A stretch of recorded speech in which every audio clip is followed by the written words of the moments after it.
'Tis the season to shine with H&M.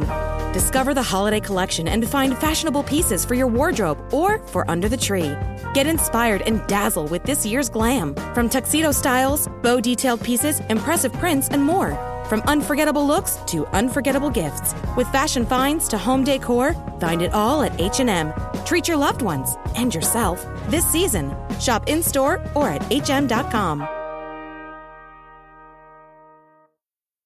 This podcast is proudly sponsored by Buds and Beads Sparkling and Loose Leaf Teas. The kettle's boiled, Vic. Great. Perfect timing. Just a dash of milk for me, please, mate. Here you go. Shall we get started then?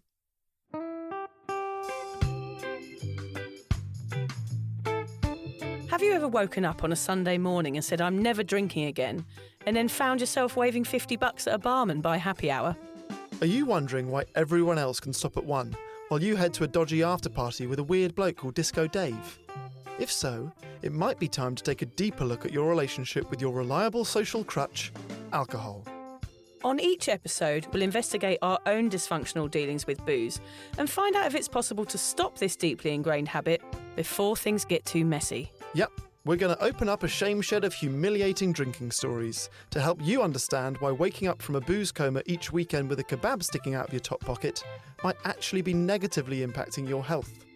Hamish and I are here to delve into what it's like being sober, an unwanted warts and all look into why giving up those cheeky pints or putting down those mummy wines will make you feel happier, help your anxiety and mental health, and turn you into the most sparkly, authentic version of you. Won't that mean I become boring though, Vic? Well, Hamish, we'll just have to wait and see. I'm Victoria Vanstone. I'm Hamish Adams-Cairns. And this is Sober Awkward.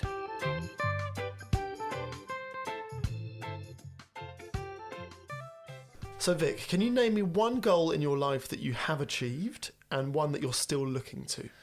Sleeping with 100 strangers and not getting gonorrhea, Hamish, was my Is that first achieved or still looking to? Still looking to achieve. No, that's achieved. Yeah, I was going to say, what you on, 99? yeah, 999. Becoming an author, of course, Yes. was a dream that I could never, ever imagine that I could achieve. I always wanted to make people laugh through writing. I had no idea that it was a possibility for me. Do you think you are an author now, or is it the day that it gets published that you're an author? I would say I'm an author now. Yeah. Yeah. That's what you tell people in the street that don't Yeah, ask. I do. It's on my passport form, don't you worry. Yeah. I filled that in straight Have away. you filled that in? Yeah, And they go, of what's your course. occupation? Yeah. I can remember my gap year, I can remember we just made up stuff for that. We'd be like sex expert or like deep sea diver, just make up jobs. I hope it never comes back and kisses me in the arse. That kisses me in the arse. I hope that never comes back and kisses me in the arse. Oh, I love it to kiss me in the arse. I hope it never kicks me in the arse. I hope it doesn't kiss you or kick you in the arse, quite honestly. Kiss in the arse. That's rude. Stop it. That's a nasty thought. That is a nasty Go thought. on. Okay, and what about one that you're looking to still achieve? Well, sell some books, of course, and see a doctor about my gonorrhea. No, not really. I'd love to take your life goal. That's my life goal. I would love to take a year off and take my children on a massive world tour. Yeah. I selfishly am worried about this year off and world tour for the sake of the podcast. Yes, fair enough. And I feel like I feel like that dream is getting closer and closer for you. We'll see, Hamish. In a year, I've got work to do, but in a year, I might think about doing that if I can. I'll go on a world tour as well with a microphone, just follow you around. Yeah, that would be it's nice. Monday, we've got to record an episode. Oh, God, I'll be like, go away, Hamish. What about you? Okay, so I was kind of weird in that from quite a young age, I always wanted to be a dad. Probably younger than most people. No, I didn't want to be a young dad, but I remember looking forward to being a dad at some point from a young age. So I've reached that one, which is great. Still to reach, I've always wanted to present live TV or like a mainstream Radio 1 style radio show. Okay, you'd be great at that. So I'd love to do that, thank you. I'd also love nothing more than to earn enough money from this podcast for it to be our full-time job. That is a great goal. I think podcasting as a full-time job is maybe the coolest career that I can think of. Yeah, me too. We meet up once a week, we have a laugh, we're sitting in your house. Yeah, it's not a financial winner though, is it? It is a financial loser. If you, like me, have been working towards a sober goal, so for me it was to go for 1 year, for you it might be for a month or 100 days or even 1,000 days, it can often feel a little deflating or not quite how you expected once you reach it. Yeah, sure. That's why a lot of people relapse, I reckon, Hamish. 100%. You might be familiar with this feeling, not just in your sobriety, but really in anything. Setting and reaching a goal can often be a complete letdown. Usually the reason for this is that the goalposts keep moving. I've done a year sober now, but can I do 2? I got promoted, but I'm not the CEO yet. I earn £1 million, but someone else is earning 2 million. If only that last one was true. Yeah, it's that kind of grass is always greener once you get there, isn't it, Hame? Yeah. Although we can't fix the reason you might feel this way in a short podcast, we can focus on a few tools that might help you in your sobriety goal setting. The real reason that I've written this episode, Vic, is because it's something that both myself and the Cuppa community have expressed. Once you achieve this goal of going a year sober, how do you motivate yourself for what comes next? I'm hoping you might be able to share some of your wisdom with all of us, Vic. Not sure about that. All of that wisdom that you've got. Dish out just a little bit, just a few crumbs for us listeners. I don't have wisdom, Hamish. I have puns. I'm very rich in those. And inappropriate childish sexual innuendo. I'm practically a billionaire in that. Yeah, you are. Yeah. Well, that's as good as we're going to get here then, folks. Let's get this ball rolling. Depending on how you are approaching your sobriety, you may have set yourself a specific date or amount of days you want to give it a go for. For me, like I said, it was a year, and I found it beneficial because the idea of giving up forever was too big for me to comprehend. Yep. It also enabled me to count down as well as counting up the days as they went. And it gives you the satisfaction of a finish line to aim for and hopefully sprint through. For others, like me, I knew I had to give up forever. I had tried and failed at moderation for too long, and the idea of giving up forever was liberating rather than frightening. No matter what, motivating yourself to carry on and riding each low without turning to the bottle will be the key in maintaining your sobriety. So Vic, I recently went past that soberversary, and that was meant to be the end date for me, although I knew within a few months of actually starting to go sober that it probably would be longer than that. The day for me wasn't a disappointment. I spent it recording podcasts with you, and then you surprised me by having lots of our favourite people meet us for lunch when I thought we were going for a meeting about schools. Even Alan was there, the mystical Alan. And it turns out I actually had the date wrong as well. For a year, I thought my date was July 11th. Turns out it was July 10th. But once the day is over and the dust settles and the excitement calms down, I understand why anyone finds it hard to rev themselves up to go again. Yeah. And I know you approached yours differently because yours wasn't, I'm just giving up for a year. Yours was forever. But how did you feel on that first soberversary? Well, I just want to say here, I think this issue that we're talking about today, this problem of people being deflated, I very much think it depends where you sit on the vast alcohol spectrum. You're coming from a very different angle from me.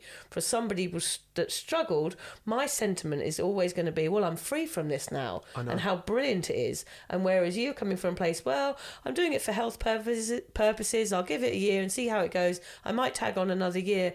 And that's coming from the side of a non-problem drinker. Although I did go for a walk with someone the other day, I must tell you this, and she said the more I listen to your podcast, the more I realise that Hamish is a problem drinker. Oh God. Was that my wife? I said, really? It wasn't your wife, but it was really interesting because I thought, because we talk about you being a lad and when you were travelling and drinking 7 days a week when you were, living abroad and things like that. So it does make me wonder, maybe perhaps everybody is a problem drinker, including you, but we won't talk about that too much. Weirdly, I had that thought this morning at the gym. Right. I thought everyone on their gap year drinks 7 days a week. Yeah. But you never go, everyone on their gap year has a drinking problem or becomes an alcoholic for a short period of time or, whatever phrase you want to give it because, well, it's just fun. It's a gap year. You travel. Yeah. I feel like everyone at some point in their life has had a problem with drinking. Yes. If problem with drinking is labelled as drinking every day. Yeah. And also I think you've got to realise, even in those days, we weren't always just drinking for fun. We were drinking because, again, we were socially aware or had self-doubt or had trauma, it's still the same reasons as a problem drinker later on in your life. It's not always just for frivolous reasons. Yeah. So it's interesting. Anyway, That's what I'm apart from excited that, about. We're gonna show both sides of the coin in this episode. so we definitely need to, I think, because we are both coming from different directions. Apart from being ripped off, do you remember I got ripped off on the day that it was my soberversary by some very vicious masseur? I thought you were going to say apart from being ripped, which I like also as the start of a story for you. I didn't let rip. And also I got called an effing alcoholic C word by someone on Instagram on that day as well. On that That day? was that day. Do you reckon it was the masseuse? I don't know. I have a feeling it might have been. But I know what you mean. When you've been used to celebrating stuff with booze for ages, these days can feel a bit underwhelming. Just another day of boring, I'm a effing alcoholic C. And it can seem like a long day to get through, but for me, I was just happy to be free from the chaos. Before, if it was a big occasion, I would have been in a bush with my knickers on my head. So just having a chill time now and just looking forward to sobriety in general forever fills my cup. Yeah. See, for me, I think the difficulty for anyone in my position who set an end date for their sobriety, it comes with two issues, okay? Yeah. The first is that you then have to set another date or completely change your mindset to I am now giving up forever once you reach that first date. And this can feel a little bit like you're back at the start of this long journey, like you've reset your counter to day one. And I think that is quite tricky because it can be unmotivating. And because of that, you know, the finish line feels like it's just gotten further away. This is actually something that they do in the army to build mental strength. Oh, Do you know this? interesting. No. So what they'll do is they say, right, everyone get up. It's 3 a.m. Everyone has to get up, and they go, right, we're going on a 100-kilometre run. And you start, and you got all your stuff on. I say this as if it's my story, it's my dad's story. Yeah. So you do this, 100-kilometre run, and at 99 kilometres they go, we're doing another 50. Oh, wow. And just moving the goalposts is takes enormous amount of self-motivation and, self-will and power and all the stuff. So it's kind of like a trick that the army use to build strength mentally. Well, last night I taught in my boxing class. You have to remember the name of your partner. And she said to me, Vic, who's the name of your partner? And I was like, I don't know. And everybody in the whole room had to do 20 burpees because I couldn't remember. It's a bit like a punishment. So you already feel punished. This is what we're saying, isn't it? You already feel punished by going sober, but then you kind of have to punish yourself for longer. And for people that are not coming from my perspective, where they just feel free and skipping down the road at sunset, for people like you, it seems like the punishment's going on longer. Yeah. Are you doing boxing with manners on the side, or is this a manners class which you happen to be boxing during? It is not manners. There are no manners involved. The lady is absolutely brilliant. Her name's Nat. I'll give her a shout out. She's like a sergeant major. I love her. Yeah, I can feel it. Okay, the second issue is that it can feel as if the novelty of doing everything for the first time, that first year of birthdays and holidays and Christmas and parties and dating, whatever it is, the novelty can wear off once it comes to doing them the second year round. Yeah, sure. And I think both of these points are really about finding the motivation to go on. That is really what is driving this. So before we talk about how you motivate yourself to carry on year after year, Vic, I was wondering if you had any moments when you actually questioned your sobriety. I think I know what you're going to say here. Have you ever lost motivation or considered giving up? Never. Yeah. No. I knew you were going to say that. I have never, ever considered giving up. Have you had days when you felt lower about it than others? No. No, I don't think I have. It was so traumatic for me, what was happening. The anxiety, the shame, the guilt, the panic attacks, everything. It was so much that it just literally felt like I was let out of jail for the first time. It is such an interesting topic, this, Hamish, because it's going to be different for everybody. And of course, people are going to have days when they struggle. I'm not saying there have not been up and downs in my life in that time that I've had to cope with without alcohol, and that's been hard. I'm not saying I haven't felt like drinking occasionally. If someone's walked past me with a cold beer and I'm sat on a sunbed on holiday, there has been moments where I've gone, oh, that would be quite nice to throw down my face right now. I'm not saying that doesn't happen. That does still occasionally happen. But I know deep within me, I call it the knowing. I know deep within me that I won't drink again, and that I am strong within this, and this is the best thing that will ever happen to me. And that's why I talk about it, because you can feel like that about this non-drinking thing. Alcohol was causing so much damage to my mental health. There was no other choice. I couldn't live with it, so I had to live without it. The struggle had been too long and too hard. I see alcohol, this is what happens when you are alcohol free for a long time, is you do start to see it for what it is. I'm kind of over-educated about its content and its purpose in society. So therefore, why would I drink a Class A carcinogen, which we know is the same level as asbestos? Why would I pour a poison into my body now that I like myself? Yeah. So there's a lot to it. I guess all those facts are enough to put anyone off, but it takes a lot of study and doing this podcast and reading and writing to really find out the ins and outs of what alcohol is doing to you. I would say my journey, Hamish, into this is from darkness into light, and I have never ever looked back. What about you? Have you had moments where you've thought, gosh, what am I doing this for? Not at all, actually, but I wonder whether or not that was because during that first year I had this end date in sight. Yes. So I knew, well, there's no way I'm going to drink, I'm doing the podcast, and I said I'm going to do it for a year, so I could sort of hide myself in the it's not forever mindset. Yeah. So I think that was almost like a safety blanket for me. I do sometimes look around and think, like, all of my friends do, all of my family do. Wouldn't my life just be easier to join them? But I think, like you said, anyone that has listened to this podcast a lot or done a lot of the research that we have, it's sort of counterintuitive because you know too much. You know, like, we have over-educated ourselves in everything around alcohol, and now it's difficult to go back to it. I do think I've had thoughts like you have had, like, oh, that one would be nice, like maybe I should, but those thoughts have never lingered in my head long enough to actually act on them.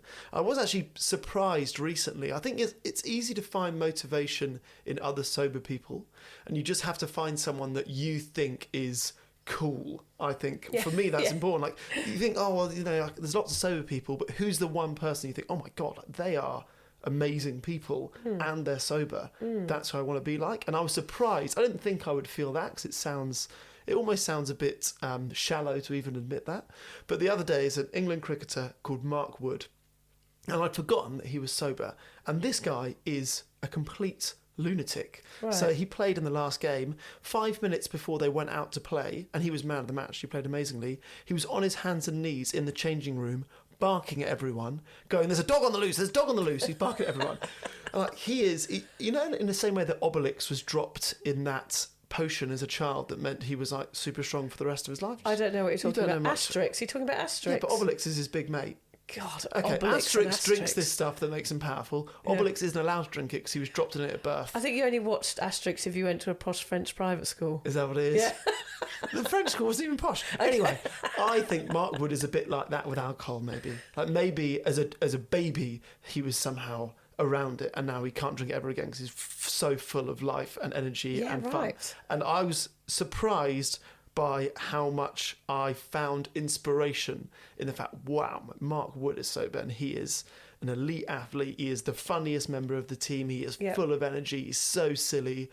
And I was like surprised that I was like, wow, like, if he can do it, I can do it. Rather than looking at all my friends go, they all drink, fuck it, I should just drink. Yeah. Well, that's why it was so great us having Millie McIntosh and people like that on the podcast, because these big names are people who have had huge opportunity to drink all their lives, to numb out their fame, to do all these things, including Fatboy Slim, but yet they are inspiration to other people out there. That's why it's so good to have people in sports that you like and in TV shows that you like talking about their sobriety. So I think I have got a better chance of being sober for the rest of my life if all of my close-knit friends became sober. Yes. Like, eventually I wonder if the pressure of everyone's drinking, all my friends doing it, it'd be easier to, that might eventually win in the battle against me.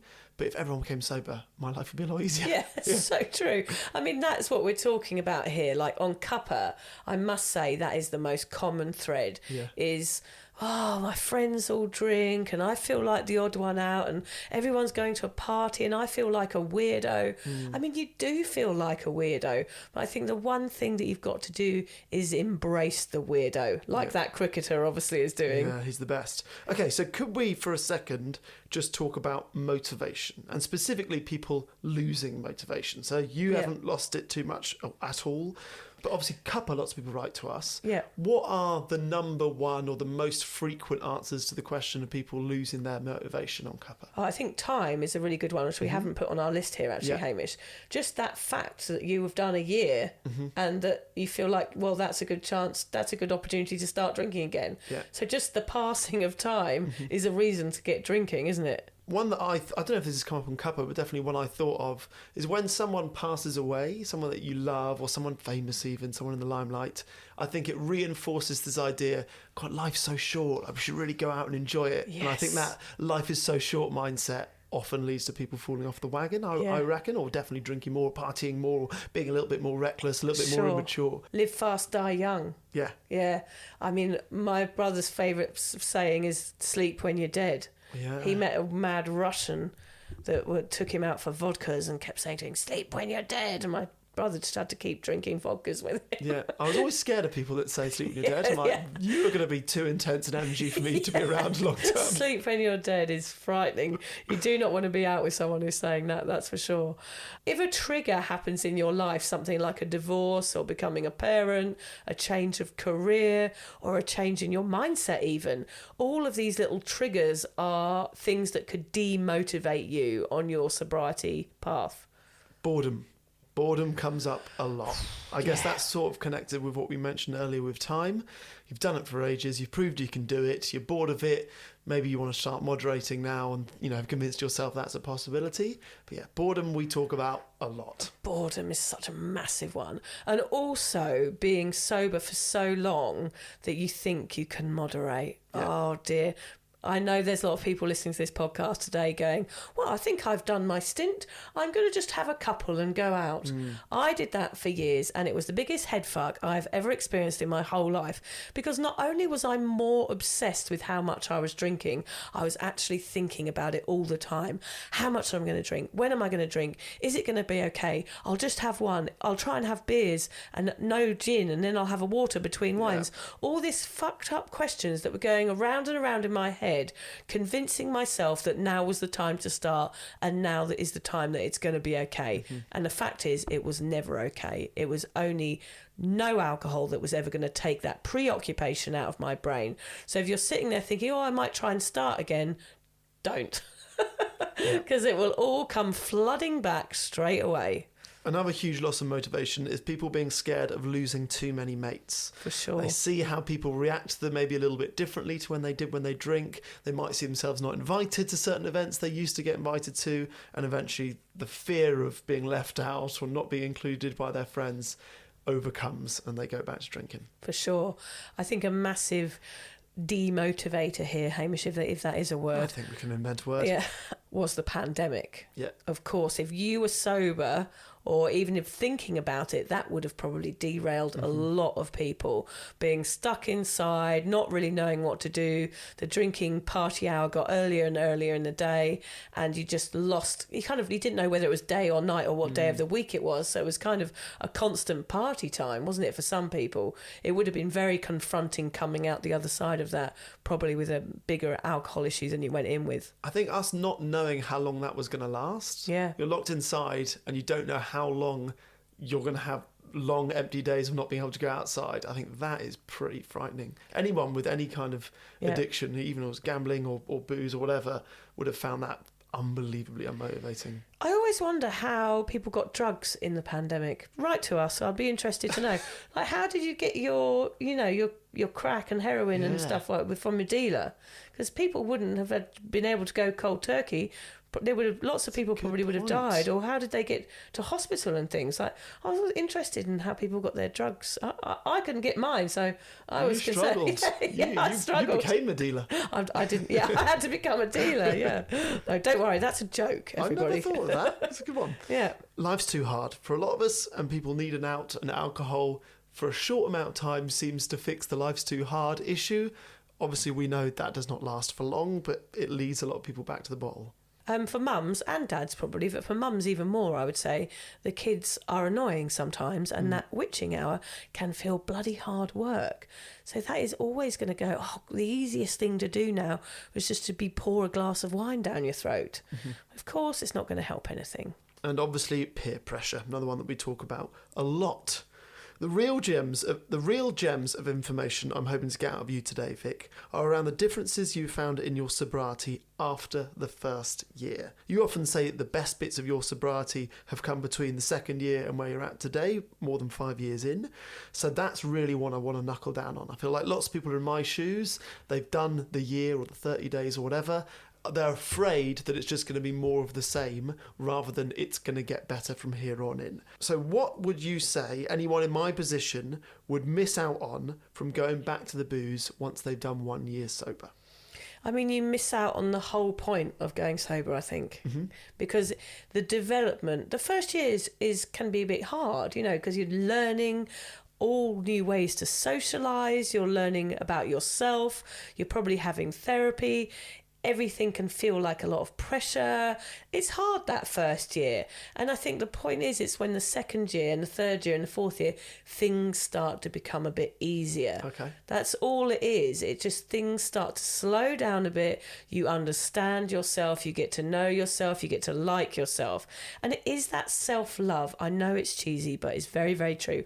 I never in a million years, I was thinking about this the other day, thought that I could ever be someone that liked quotes, liked cheesy quotes, or could ever mention the two words self-love. Yeah. You're a pioneer of self-love. I just think, if you told me that 6 years ago that I would be on a podcast talking about self-love, I would have punched you in the face. Unironically, self-love. Yeah. Talking about myself. I just think it's such a weird thing for me to talk about it, because if anyone had even said those two words in front of me before, I've just gone, oh, shut up. Yeah. What the fuck is self-love? Just go and have a beer, mate. Get over it. But here I am. I think this adoration takes at least 2 years to grasp. Okay. In that time, after that second year, or just after that 18 months, I'd say, I learned to respect my body as well. I no longer wanted to pour a poison into it. It wasn't about the drinking and about the escape anymore. It was about me realising that I'd been throwing a poison into my body every week for 25 years. Pouring it into my bloodstream, and that scares me now, and I don't think we think about that very often. It's like what it is and what we're putting into us, this cancer causing drug that makes billions of people ill all the time. So I just think that's such an interesting thing, is to separate it from the addiction, separating it from what it does to you and how it makes you feel, and go, right, this is a very, very strong drug that is going to hurt my body, and I put it into it all the time. So I've learned to respect my body enough and to love myself enough to not pour the poison in. Okay, that rings true to me. So it's not about alcohol anymore. It's not about sobriety anymore. It's about taking care of your body. Yes. That is interesting. And funny enough, I read about this study today, which was done on cats. So we don't like studies on animals, but it was very interesting. They had a cat who only ate raw meat and milk, I want to say, and the other one who had processed foods and condensed milk, whatever it is. And basically the raw milk and meat cat, generations down, always healthy. The other one, generation by generation, got less healthy until they couldn't reproduce. Right. The reason I'm talking about this, which is a bit off the cuff and a bit weird, is because it made me think, gosh, whatever we put into our bodies prior to reproducing is what our kids inherit. Okay? After that, it's just how we bring them up and their environment. So really being as healthy as we can be before the age that we decide to procreate is so important for the health of our kids. And I never thought about that ever. I always thought we get pissed till our 20s and then we have kids in our 30s. Yeah. I never thought we need to be in top physical shape by the time we want to have kids. I think it's called metabolic health, isn't it? It's metabolic health is what's going on in body. I think it is called that. It's getting sciencey. Yeah, I think it is. I think I totally agree with what you're saying. And the other thing about this, Hamish, is I don't think your body has the opportunity to heal or grow or change if you're numbing it out with pouring alcohol on it. It's like pouring fuel onto a fire.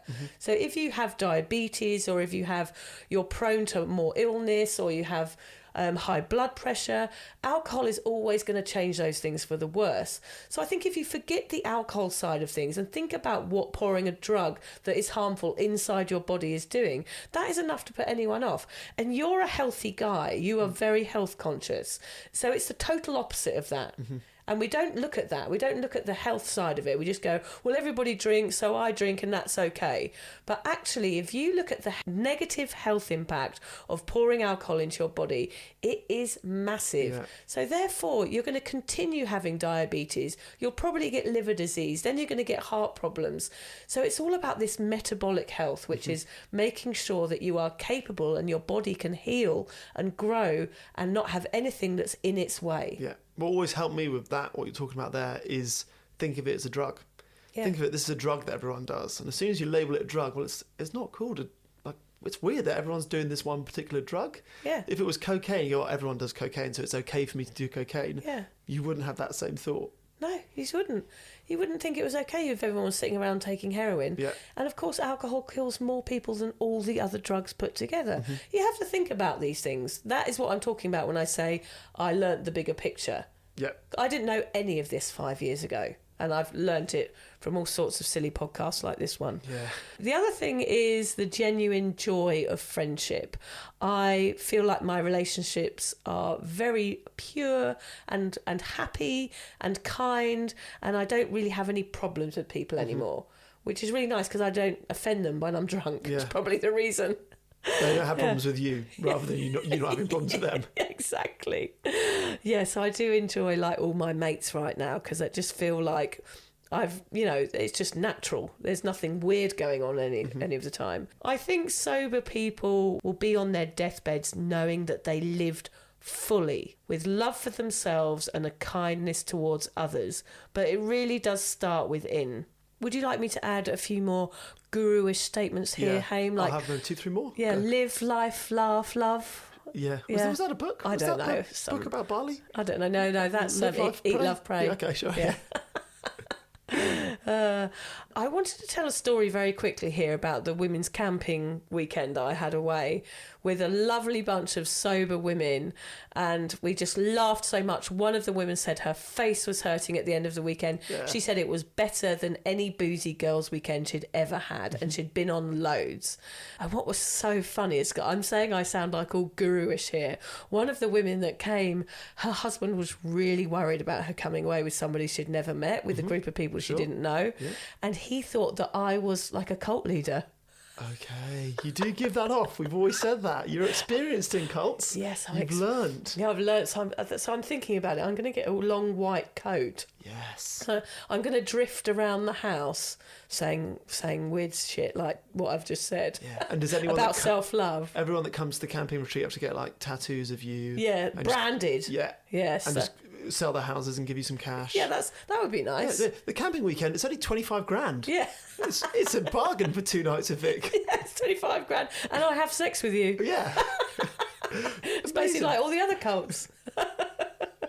Yeah, so actually we did a video for her husband where they all sat at my feet praying. Yes. Good. And I was like patting them on the heads, and we sent it to him, really laughing. That's so yeah, good. I may sound guru-ish, everybody, but I'm not. I promise you, I don't expect that to happen very soon. Perhaps in my next life. I guess what we're really getting at here is that feeling you have on the 1st of January, as long as you're not hungover. You've written down all your goals for the year. Wait. Who is not hungover on the 1st of January apart from us? Well, I reckon most of the people listening. Okay, that's hopefully. What I'm hoping. Yeah. That's what I'm hoping I'm preaching to the converted here. Yes, preaching to the choir. Yeah. So what I mean is you've written down your goals for the year and you're motivated as ever, you're driven as ever, but come February or probably like the 8th of January, you've either forgot them or the fire's gone from your belly. Yeah, this can be said about sobriety for sure. The longer you go without alcohol, the more likely you might forget why you gave it up in the first place. Scary but true. It might be a good idea to write down your motivations for going sober and have them somewhere visible to serve as a reminder every day. I know that sounds sad. It does sound sad, but it could be important.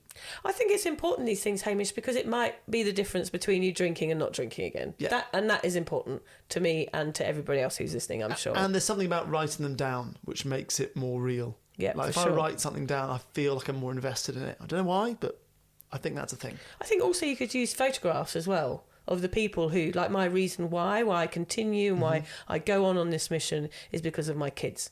Although looking at photos of my kids when they're being annoying, I just think, I hate them. Don't photograph them when they're being annoying. Just photograph them when they're angelic. Sometimes I don't want to look at their faces. Okay, yeah. Maybe just more photos of John. Don't put more photos of the kids of up. John. That's what you need. Looking at photos of kids would probably make me want to drink. Yeah.